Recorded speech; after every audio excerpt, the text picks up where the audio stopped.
شبہ میں پڑ جائے۔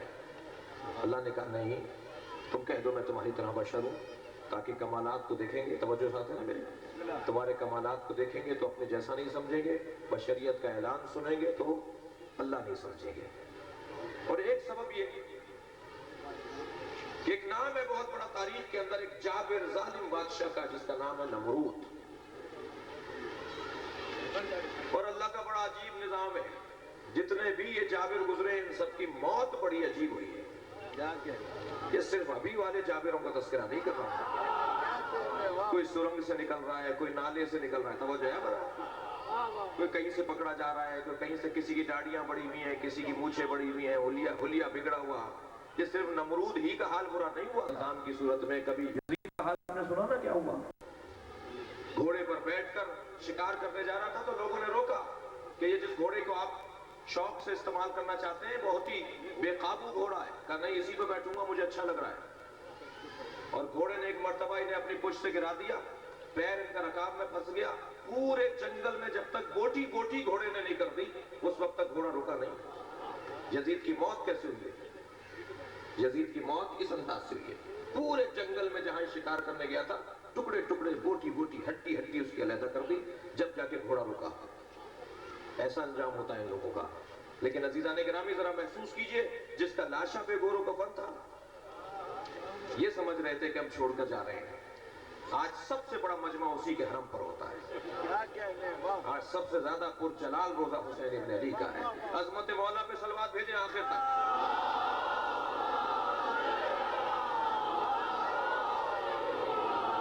لہذا نمرود کا حال بھی کیا ہوا؟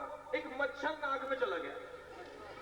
نمرود کی موت کا سبب لکھا ہے، تھک تو نہیں رہے آپ لوگ؟ میں تاخیر تو نہیں کر رہا اپنے بیان میں۔ نمرود کی ناک میں ایک مچھر چلا گیا، اس مچھر نے مار ڈالا۔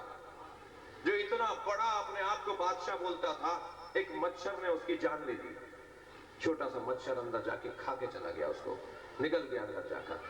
تو اللہ کا نظام ایسا ہی ہے۔ توجہ چاہوں عزیزان گرامی، جب ہاتھیوں کا لشکر خانہ کعبہ کو گرانے آتا ہے تو اللہ ہاتھی کے مقابل ہاتھی نہیں بھیجتا، ہاتھی کے مقابل ابابیل کو بھیجتا ہے۔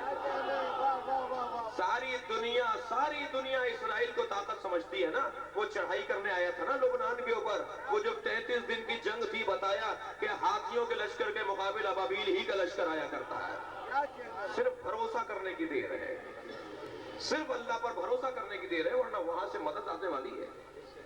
ایک سبب یہ جو میں نے بیان کیا۔ دوسرا یہ کہ نمرود کا حضرت ابراہیم سے ایک بہت ایسا مقابلہ کہ حضرت ابراہیم ہے کہ جو اپنے کام سے ہاتھ اٹھانے کو تیار نہیں ہے، اور نمرود ہے جو حضرت ابراہیم کو چھوڑنے کو تیار نہیں ہے۔ ایک دن حضرت ابراہیم نے کیا دیکھا کہ سارا شہر، توجہ میرے ساتھ رہے گی، سارا شہر خالی ہوا ہے، گیا ہے کسی تہوار کے لیے شہر سے باہر، سارے شہری رہنے والے، آبادی کے رہنے والے سب گھر بار چھوڑ کر چلے گئے۔ حضرت ابراہیم نے موقع غنیمت پایا اور وہ بڑا بت خانہ جو تھا اس میں کلہاڑی کو لے کے چلے گئے، کسی بت کا کھوا کاٹا، کسی کی ناک کاٹی، کسی کی آنکھ پھوڑی، کسی کے پیٹ میں کلہاڑی ماری، اور سارے چھوٹے چھوٹے بتوں کو نیب دار بنا دیا، اور بڑے والے بت کے گلے میں کلہاڑی کو لٹکا دیا، اور آرام سے آ کر اپنے گھر بیٹھ گئے۔ جب لوگ یہ سب آئے نا، توجہ چاہوں گا عزیزان گرامی، جب لوگ پلٹ کر آئے اور اپنے عبادت خانے میں عبادت کرنے گئے تو کیا دیکھا کہ سارے بت عیبدار ہیں، اور بڑا بت جو ہے اس کے گلے میں کلہاڑی لٹکی ہوئی ہے۔ تو قرآن یہ کہتا ہے کہ یقال لہو ابراہیم اذن قال فتن یقال لہو ابراہیم، کہنے لگے ایک جوان ہے جسے ابراہیم کہا جاتا ہے۔ قرآن کی تعلیم کے مطابق ایسی بت شکنی کا کام جو بھی کرتا ہو اسے جوان کہا جاتا ہے۔ جوانوں کا کام بت توڑنا ہوا کرتا ہے، کبھی وہ ابراہیم کی صورت میں ہوتا ہے، کبھی وہ حیدر کرار کی صورت میں ہوتا ہے۔ اور کہنے لگے ہو نہ ہو یہ ابراہیم کا کام ہے، کہا بلاؤ۔ دربار نمرود میں بلا لیا گیا حضرت ابراہیم۔ ابراہیم یہ تم نے کیا ہے؟ حضرت ابراہیم نے کہا اسی نے کیا ہوگا جس کے گلے میں کلہاڑی لٹکی ہوئی ہے۔ کہنے لگے وہ تو ناک کی مکھی نہیں جھل سکتا۔ تو حضرت ابراہیم بھی تو یہی کہلوانا چاہ رہے تھے نا کہ جو اپنی ناک کی مکھی نہ جھل سکے تم اسے اللہ مانتے ہو۔ کہا میں یہی تو کہنا چاہ رہا ہوں کہ یہ تمہارے اللہ نہیں ہے، کہ تم نے ہمارے اللہ کی توہین کی ہے، لہذا ہم تمہیں آگ میں ڈال دیں گے۔ حضرت ابراہیم کو آگ میں ڈال دیا گیا، مگر وہاں بھی بچ گئے حضرت ابراہیم۔ پھر حضرت ابراہیم وہی کام کرتے رہے جو ان کو اللہ نے حکم دیا تھا. ایک ایسا مرحلہ آیا کہ ابراہیم کو بلا کے لاؤ, آخر ہم اس سے پوچھیں یہ چاہتا کیا ہے. آپ نے دیکھا جو مومن ہوتا ہے وہ ہار نہیں مانتا, جو دشمن مومن ہوتا ہے وہ گھٹنے ٹیکا کرتا ہے. مومن کبھی نشانی کے بغیر نہیں جیتا, مومن کبھی پیچھے نہیں ہٹتا. مومن کہتے ہی نہیں ہے اسے جو پیچھے مڑ کر دیکھتا ہو, جو آگے بڑھتا رہتا ہو اسے مومن کہا جاتا ہے.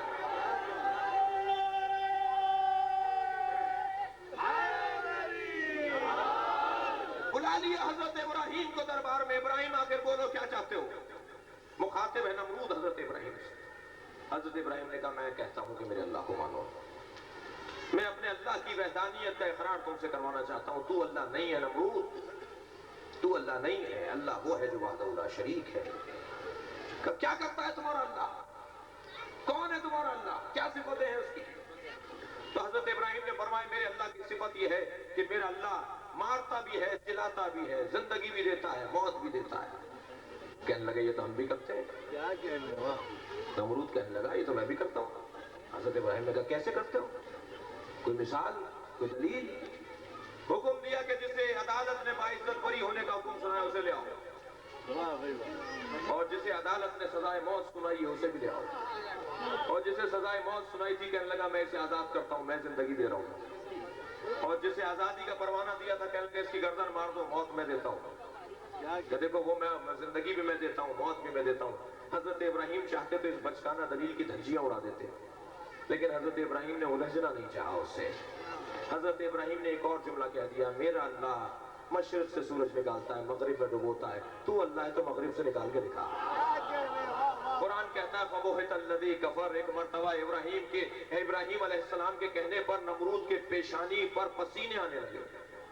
کبھی اوپر دیکھ رہا ہے, کبھی نیچے دیکھ رہا ہے. قرآن کا منظر کشی قرآنی ہی کی ہے کہ دائیں بائیں دیکھنے لگا. توجہ ہے بولنا کی. ایک مرتبہ دائیں بائیں دیکھنے لگا, کچھ سمجھ میں نہیں آ رہا کہ سورج سے کون بات کرے. یہ کیسے ہوگا کہ ہم سورج سے کہیں کہ آج مغرب سے نکل کر دکھاؤ. اور ایک مرتبہ حضرت ابراہیم سینہ چوڑا کر کر کے کہہ رہے تھے میرا اللہ مشرق سے نکالتا ہے, مغرب میں ڈبوتا ہے, تو اللہ ہے تو مغرب سے نکال کر دکھا. میں آپ سے سوال کرتا ہوں, اگر دلیل ابراہیم کی روشنی میں فرض محال محال نہیں ہوتا, دلیل ابراہیمی کی روشنی میں اگر نمرود مغرب سے سورج کو نکال دیتا تو اللہ مانا جاتا یا نہیں مانا جاتا. لیکن نمرود تو نہیں نکال سکا, میرے محمد مصطفیٰ نے نکال کر دکھا دیا, علی ابن ابی طالب نے نکال کر دکھا دیا. کہیں ایسا نہ ہو دلیل ابراہیمی کی روشنی میں لوگ اللہ بولنے لگے اے میرے حبیب کہہ دو میں تمہاری طرح بشر ہوں. برائے خوشنودی جناب رسول بلند تر صلوات.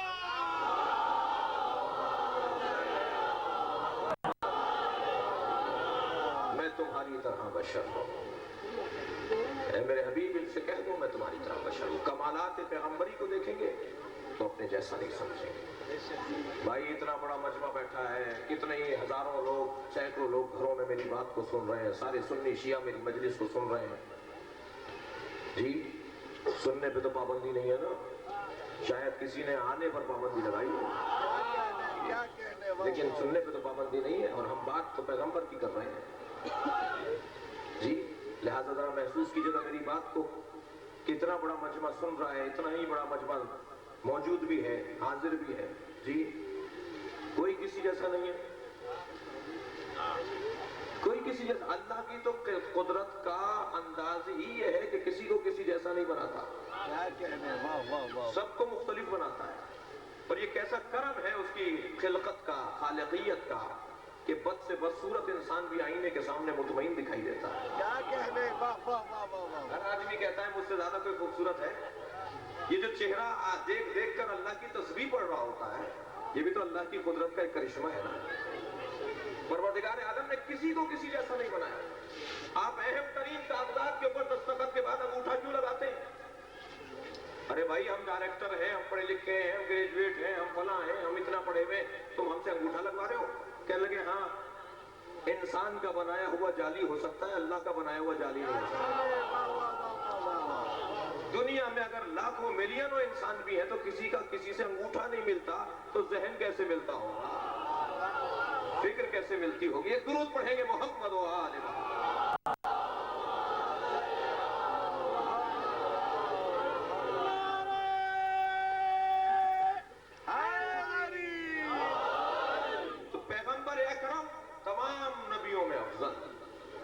اور تمام تر خلق الہی میں اول، جس کے نور کو اللہ نے سب سے پہلے بنایا، جو خاتم ہے، بنایا سب سے پہلے گیا، بھیجا سب سے آخر میں گیا، جس کا نظام دیا ہوا آج تک قائم اور باقی ہے، وہ علی بن ابی طالب، جس کا اللہ اکبر کلام 1400 برس کے بعد بھی آج نہج البلاغہ کی صورت میں چمکتا ہوا دکھائی دے رہا ہے، وہ جس نے کبھی کسی کے سوال کے اوپر جواب میں یہ نہیں کہا کہ مجھے نہیں آتا، جو پکار کے کہتا تھا سلونی سلونی قبل ان تفقدونی، پوچھو پوچھو مجھ سے اس سے پہلے کہ تم فاقد ہو جاؤ۔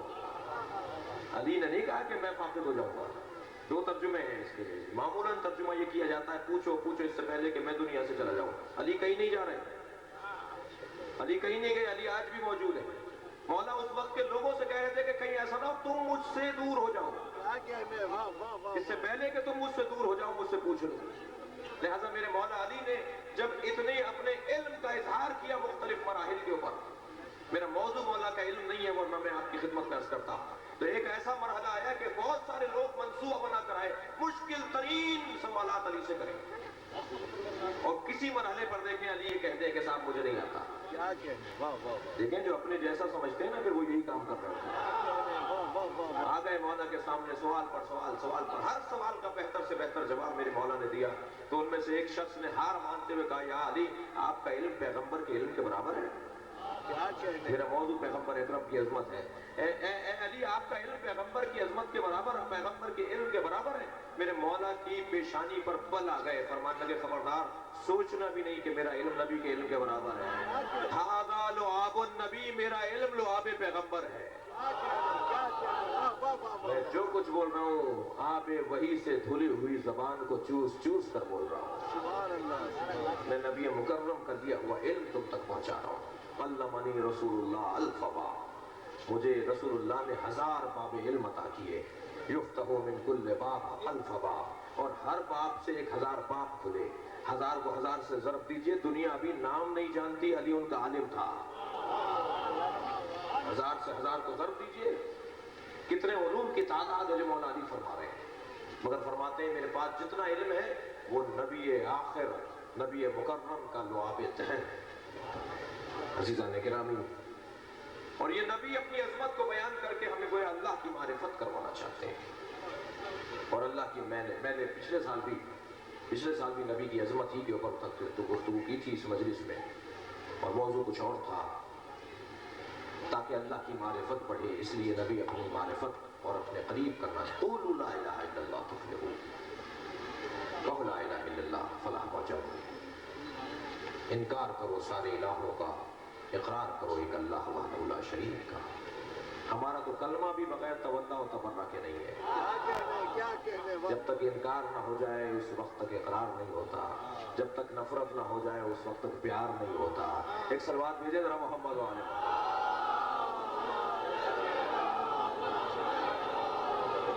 لہذا سنیں گے میرے محترم کہ یہاں پر اللہ کی وحدانیت کا پیغام سرکار اپنی زبان مبارک سے جاری کر رہے ہیں، اور سرکار حسن و جمال میں اتنے عظیم تھے کہ میں نے حدیث پڑھی مولانا کہ اللہ نے حضرت یوسف پر حسن کا ایک پردہ ڈالا تھا اور ہمارے نبی پر 70 پردے ڈالے تھے۔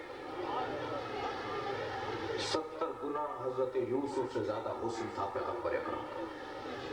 جب زلیخا انگلیاں کاٹ بیٹھی، جب زلیخا قربان ہونے کو تیار ہو گئی اور وہ سارے مراحل گزر گئے، اور ایک دن ایسا بھی آیا کہ اللہ نے کہا اے یوسف ہم نے اس کا امتحان لے لیا، اب یہ تمہیں چاہتی ہے مگر میرے لیے چاہتی ہے۔ جب تک یوسف کو یوسف کے لیے چاہا جاتا رہا اس وقت تک زلیخا بوڑھی ہوتی رہی، ضعیف ہوتی رہی، لیکن جب زلیخا نے کہا اب میں اس سے محبت کرنا چاہ رہی ہوں جس سے یوسف محبت کرتا ہے، اللہ کی وحدانیت، جس اللہ سے یوسف پیار کرتا ہے، جب یوسف اتنا حسین ہے تو جس سے یوسف پیار کرے وہ کتنا جمیل ہوگا۔ کہ اب میں اس سے محبت کرنا چاہتی ہوں جس سے میرا یوسف پیار کرتا ہے۔ تو پروردگار عالم نے حضرت یوسف پر وحی کی ہے یوسف اب یہ تمہیں چاہتی ہے مگر میرے لیے چاہتی ہے، میری وجہ سے چاہتی ہے، میری وجہ سے